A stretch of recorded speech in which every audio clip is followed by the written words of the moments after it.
Merhaba, Kadın kanalına hoş geldiniz. Bugün arkadaşım Jess'le beraber Saraybosna'dan size bir video hazırlıyoruz. Jess benim üniversiteden çok yakın arkadaşım. Burada beraber Bosna Hersek'i geziyoruz. Mostar'a gittik, dağlık alanlara gittik, küçük kasabalar vesaire gördük.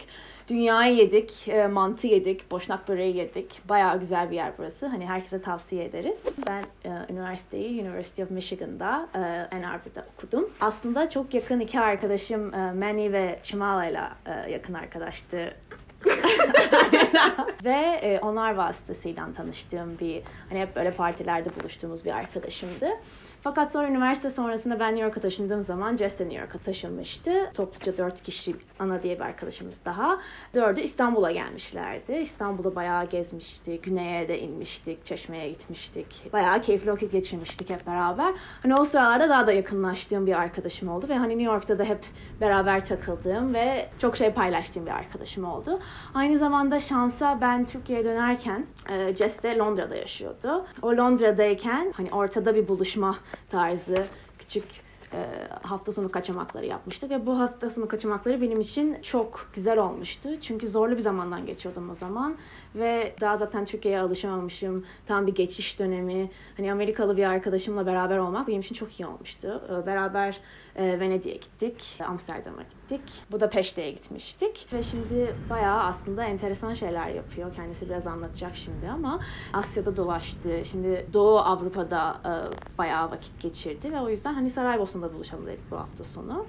Genel olarak Jess zaten çok farklı ülkelerde uzun zaman vakit geçirdiği için, çok farklı insanlarla tanıştığı için hani kanala ilk misafirimiz olarak davet ettim. O da hayır demedi sağ olsun. Bizimle kendi hikayesini paylaşacak. Can you tell a little about yourself? So as Zainab said, my name is Jessica.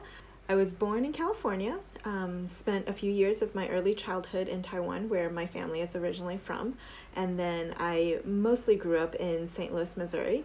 After that, I went to college at the University of Michigan, where I met Zainab. And between college and graduate school, I had what I call my quarter life crisis, where I was originally supposed to go straight to law school, but it felt like that would just be the rest of my life. And I wasn't quite ready for that. So about 2 weeks before graduation, I decided that I would move to South America the following year.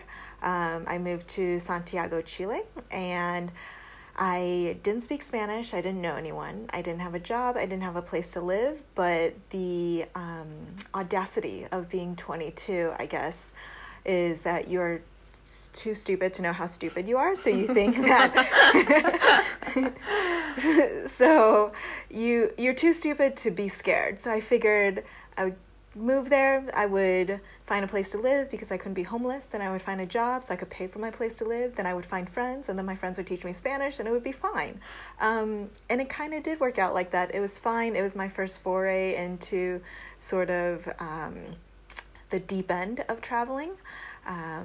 I did kind of strike a deal with my parents, though, that I would just be deferring law school for a year. So I came back from Santiago at the end of that year and went to law school at the University of Pennsylvania in Philadelphia. During that time, I interned in a human rights law firm in Windhoek, Namibia, specializing in gender rights. Then somehow ended up getting a job as a corporate and securities attorney at a large international law firm. So after Philadelphia, I moved to New York for a couple years, where Zainab was also living at the time, so we spent a lot of time together there. Then my job offer was actually for the London office, so I moved there after a couple years in New York, and I was there for about 3 years before I quit. And now I am currently doing a fellowship for a nonprofit microfinance and technology organization based in San Francisco called Kiva. I have been working with their field partners in their Central Asia and Eastern Europe portfolio. So I started in Tajikistan, then moved to Armenia, followed by Albania and Kosovo. And right now, Zainab has joined me for a weekend trip in Sarajevo, Bosnia. After this, I will be heading back to Central Asia to work in Kyrgyzstan and wrapping my year up in Tajikistan. Bravo. That was great. You have named a bunch of countries, and you have obviously traveled so much. What prompted you, what motivated you to travel so much? Part of that I have to credit my parents. So I am the child of immigrant parents, and I think that lends itself to having a very specific type of growing up experience. My parents also love traveling. I don't think necessarily that they envisioned their children running off to these far-flung places, but they have no one to blame but themselves. So growing up, I think my parents especially wanted to instill in us this feeling of not being afraid of the world. So we traveled a lot. When I was younger, we traveled mostly in the U.S., road trips. We went to almost all 50 states, and our first international trip was around the time when I was 14, just starting high school, and from then on, we took probably one big international trip somewhere every year. So when we started traveling more as we got older, I think to sort of make us practice ways to not be afraid of the world. If we needed directions, if we needed to find a place, if we needed any sort of help, my dad would just tell either my sister or I, like, well, go ask for directions, go ask that stranger over there. And there was something very comforting about that too, because my parents were always there. There's a safety net. But I think that's where I first started learning how to be independent, how to also ask for help. That's been very important in my travels. I think that we assume people won't help us, but actually most people will. And it creates this trust in the world almost. Yeah, and sometimes you'll get burned. True. That is important to keep in mind, because even if you do, it shouldn't stop you from asking for help the next time. So that's when I suppose I first started learning about traveling, or learning how to travel. And then eventually, I think, if I'm perfectly honest, at this point, I've probably cultivated a certain identity for myself, and I've probably done it very purposefully, created this identity for myself as someone who's a nomad, someone who can kind of travel in this rough and tumble way, live out of a backpack. With my friends, I think they expect that of me.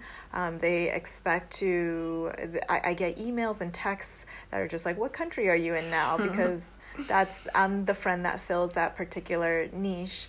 Like, are you alive? Yeah. Yeah. I've definitely sent a bunch of those to her.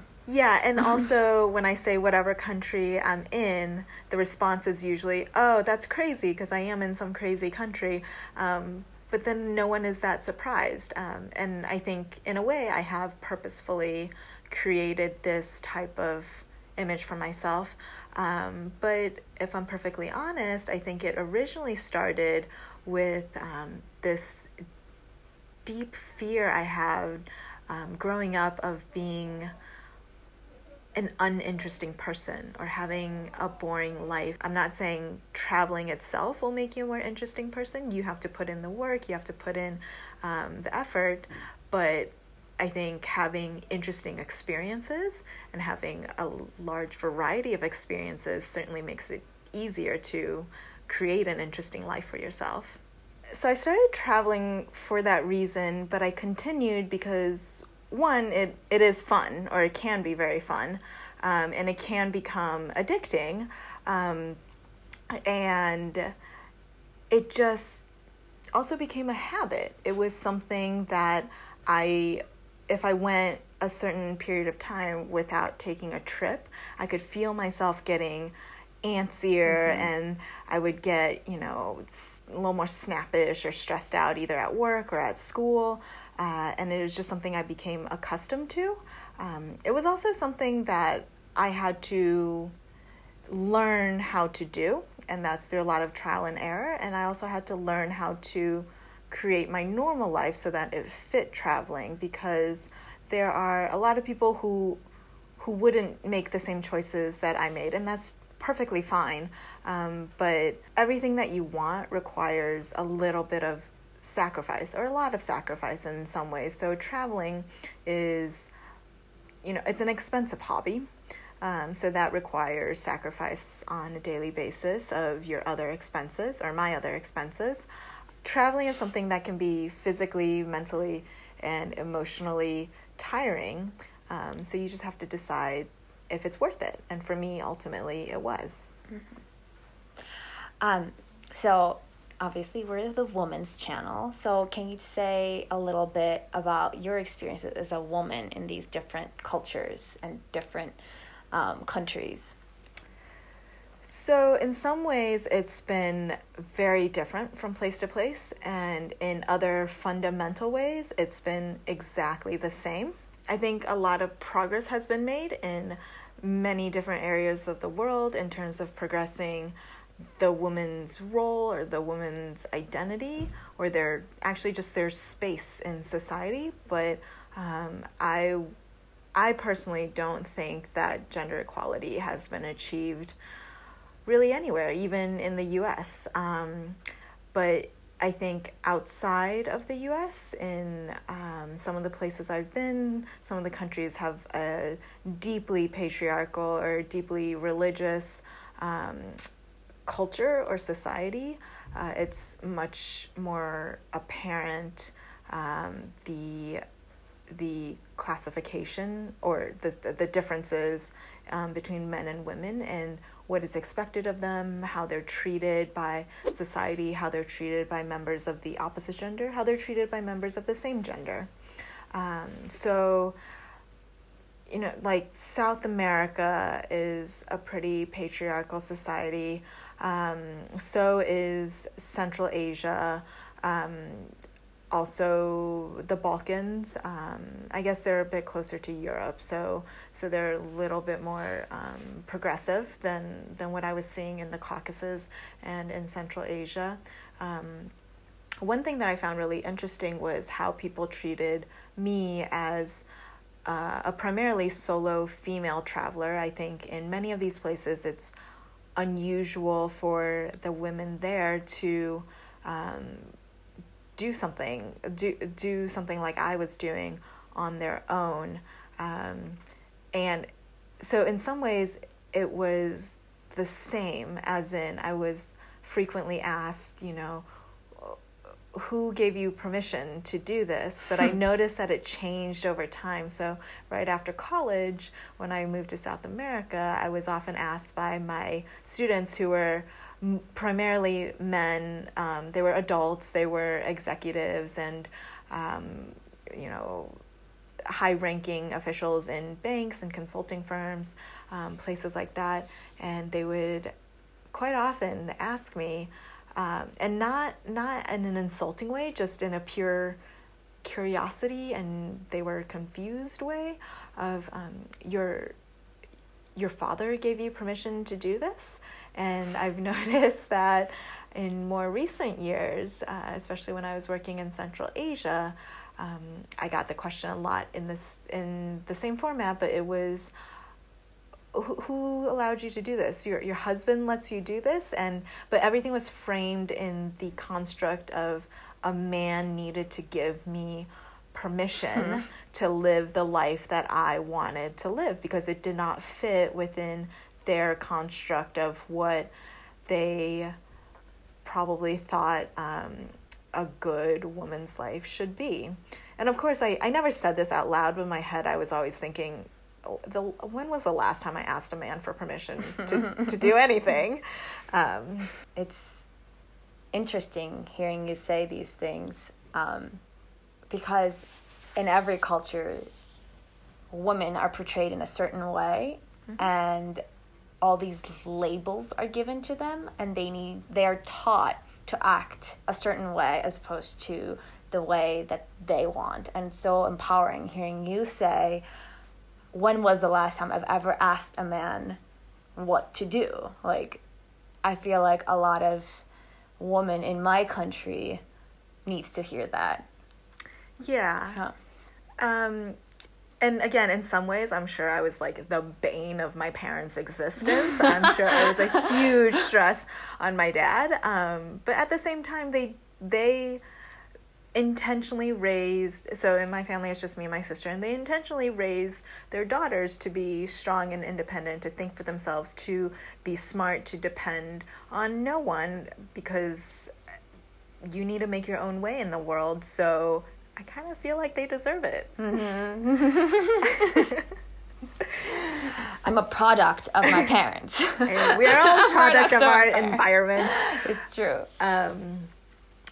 And so I think more recently, my recent experiences, some in Armenia, also some in Albania and Kosovo, but definitely very predominant in Central Asia when I was working in Tajikistan, was I was asked every day when I was there. Yeah, I was asked every single day, either by a coworker or a stranger or the woman I lived with, which was a friend's aunt, or my friend's aunt's friend who was visiting or something. And it wasn't asked in an insulting way, but I think they were just confused and also a little concerned for me. I would be asked a series of questions of, one, are you married? Or no, one, how old are you?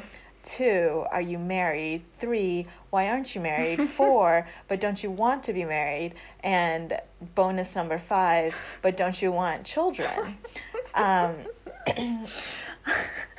It was always in the same order. And people felt very entitled to ask that question. And I didn't take offense to it because I think culturally it means it's treated as something different there than in Western culture. Is there anything else that you would like to add? I think the most important thing I've learned through my experiences traveling and doing it in a way where I'm largely on my own, and also that I have to take the initiative to seek out the experiences that I want to have, is that you have to make your own life. No one is going to make it for you. And in order to create the life that you want, I would really encourage all of you to have as many experiences and meet as many different types of people as possible. It doesn't have to be in crazy, far-flung countries. Even in your normal life, just push yourself, expand your horizons, and this will help you make better and more informed choices about the things that you want, the life that you want to create, the type of people you want to surround yourself by. Just because you've decided you want a certain thing doesn't mean you're stuck with it. It is okay to change your mind when you have more experiences, when you have more information. But also keep in mind that for everything you choose, you are not choosing something else. So everything has a price. You just have to find the things that you are willing to pay whatever it costs. And I don't mean money. I mean missed opportunities. I mean relationships that you have to give up. I mean, so for example, as the travel lifestyle that I've adopted, it can sound really exciting and adventurous, and a lot of times it is, but it is also exhausting. There are times when it's very lonely. There are times when I'm filled with anxiety. But these are all things that ultimately I've decided is a price that I'm willing to pay in order to have the life that I want. Yay. Yay. Well, thank you so much for being a part of our channel and for being our first guest. So, well, thank you for having me. Yay. Teşekkür ederiz. Görüşmek üzere. Takipte kalın. Bye bye. Bye. Bye.